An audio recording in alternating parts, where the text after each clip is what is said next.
Vendredi 19 mai 2023, alors que l'adaptation cinématographique de l'un de ses romans était présentée au Festival de Cannes, le romancier britannique Martin Amis est décédé à l'âge de 73 ans. Il est mort des suites d'un cancer de l'œsophage, a précisé son épousée Isabelle Fonseca. Une triste coïncidence. Vendredi 19 mai 2023, The Zone of Interest, réalisé par Jonathan Glazer, avec Sandra Hüller, Christian Friedel et Ralph Erforth, était présenté au 76e Festival de Cannes, en compétition officielle. Le film qui retrace le quotidien d'un SS, Rudolf Höss, et de sa famille, installée à 2 pas du camp d'extermination d'Auschwitz, est une adaptation du livre La Zone d'intérêt, 2014, de Martin Amis.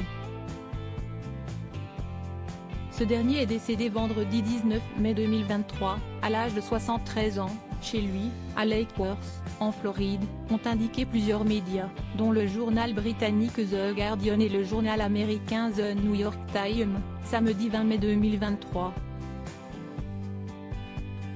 Le romancier britannique est mort des suites d'un cancer de l'œsophage, a fait savoir son épousée Isabelle Fonseca. Martin Amis, star de la littérature britannique. La Zone d'intérêt n'est pas le seul succès de Martin Amis.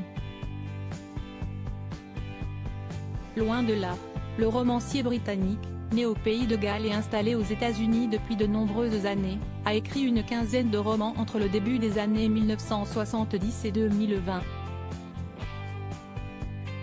Dont le dossier Rachel, son premier roman sorti en 1973, le best-seller Money, 1984, ou encore London Fields, 1989.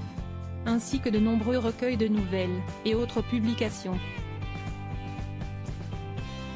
Il s'est fait connaître pour son style incisif et son humour cynique.